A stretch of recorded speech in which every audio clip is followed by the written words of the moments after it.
సమస్త మనుష్యులతో శక్యమైతే ఏం చేయాలటండి? సమస్త మనుషులతో శక్యమైతే ఎలా ఉండాలట? సమాధానము కలిగి ఉండాలి. Be in peace with everyone. అందరితో సమాధానంగా ఉండండి.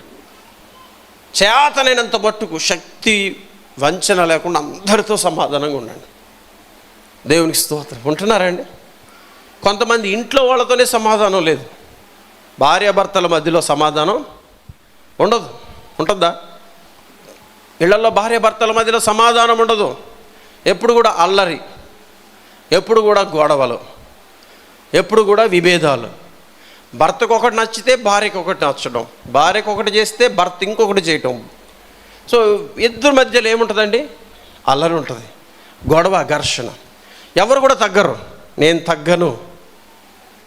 అయితే ఆ గొడవను ఏం చేయాలంటాడు దేవుడు? వదిలిపెట్టేసాను. హల్లెలూయా.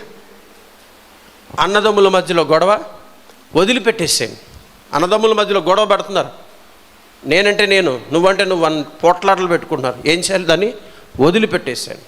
కుటుంబ సభ్యుల మధ్యలో గొడవ, నువ్వు మా ఇంటికి రావద్దు, నేను మీ ఇంటికి రాను. గొడవ పెడుతున్నారు.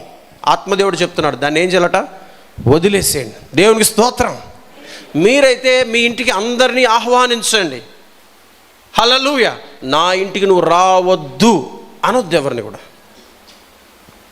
నా ఇంటికి రావద్దు, రావడానికి వీల్లేదు అనొద్దు.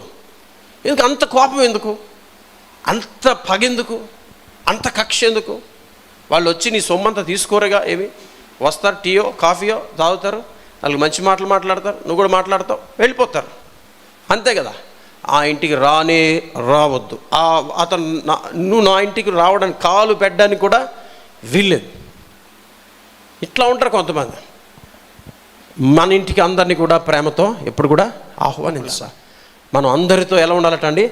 సమాధానం. కుటుంబంలో అందరితో సమాధానంగా ఉండాలి, సమాజంలో అందరితో సమాధానంగా ఉండాలి, ఇరుగు పొరుగు వారితో అందరితో సమాధానం కలిగి ఉండాలి, ఐక్యత కలిగి ఉండాలి మనం. హల్లెలూయా.